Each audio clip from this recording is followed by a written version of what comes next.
All eyes will be on America later today as President-elect Joe Biden is sworn in as the 46th President of the United States. Well, joining us with more on the day's events and the other headlines making the news, Nick Ferrari and Nicola Thorp. Good morning to both of you. So, yes, it is a big day for America today. And we saw two very different presidents. Biden, yesterday, his speech that he made, very, very emotional. Let's just take a look at what he had to say. I am proud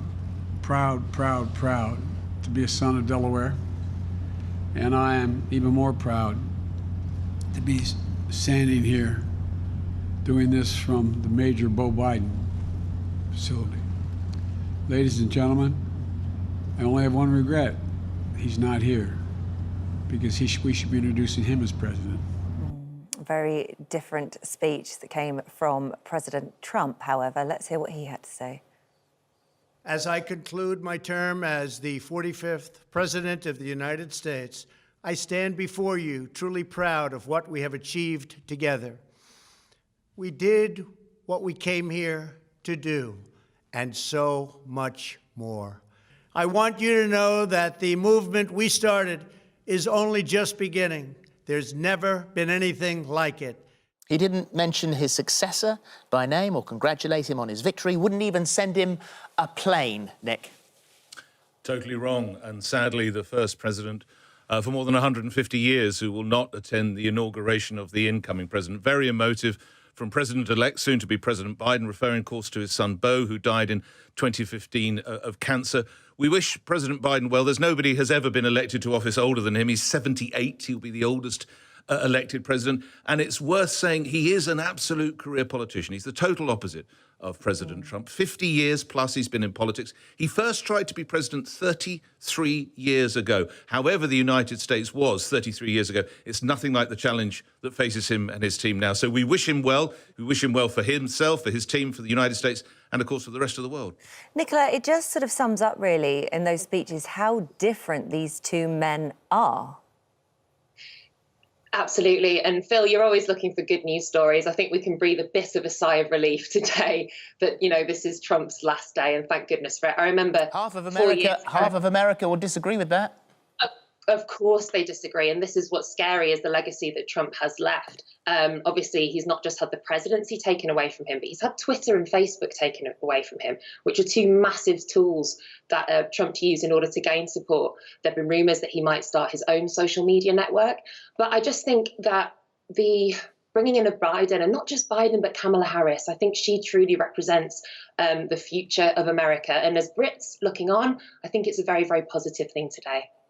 Yeah, and Nick, as far as the inauguration goes today, it seems that Washington is nervous, twitchy, a fortress, nobody quite knowing how this is going to play out. Yeah, just picking up on what Nicola said, undoubtedly, yes, of course, President Trump is leaving the office, but there are rumours that he might be, as Nicola alluded to, he might be starting his own political party, he might be starting his own TV network. And as you rightly said, and it is important to remember, there are still tens of millions of Americans who support Donald Trump. But as a result of how he whipped up the crowds a couple of weeks ago, there are more military personnel now there than there are spectators and possibly even journalists and media.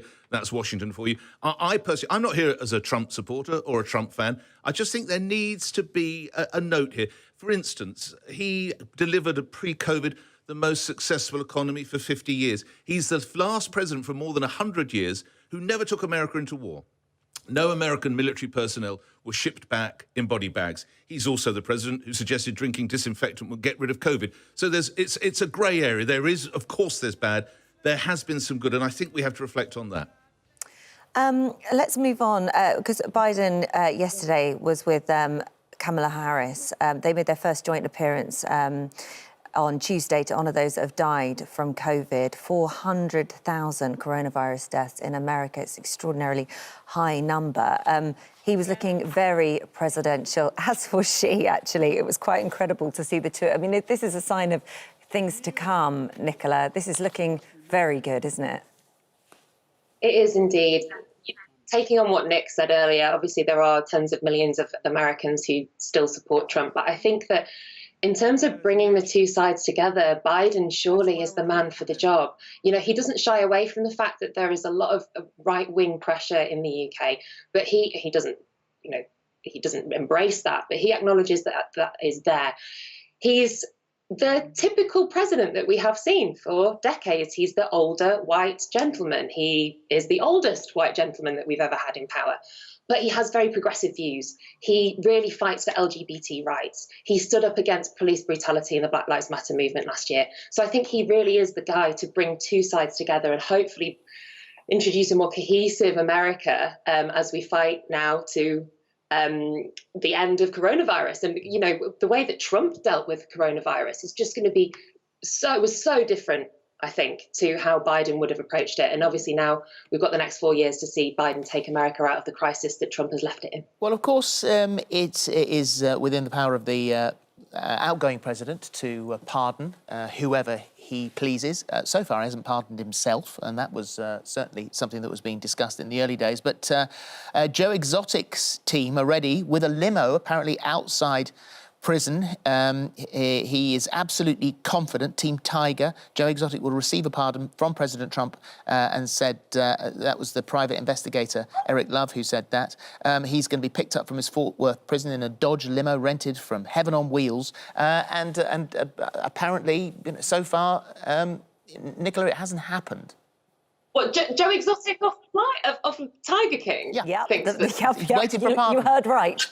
I heard right. Okay, I just had to check there. I thought you called Joe Biden Joe Exotic. I was like, I've not heard of this thing yet. Maybe he is. Maybe there's a sighting we're not aware of.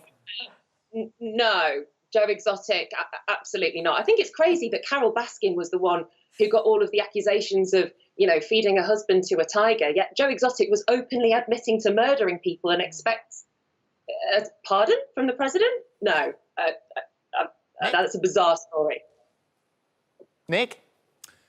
It is something that needs to be investigated, needs to be said again. He will not be the first president to pardon people who clearly have cases to answer or who are serving in federal jails or whatever it might be. This whole pardon system, I think, needs to be reviewed. Yeah. There is, as you rightly said, Philip, there was even suggestion that he could pardon himself, which is quite incredible. He will be judged by his final actions. I think we've already said it's very wrong that he's not turning up. It's very wrong that he's not welcoming the outgoing president. This is, I'm sad to say, it is very petty.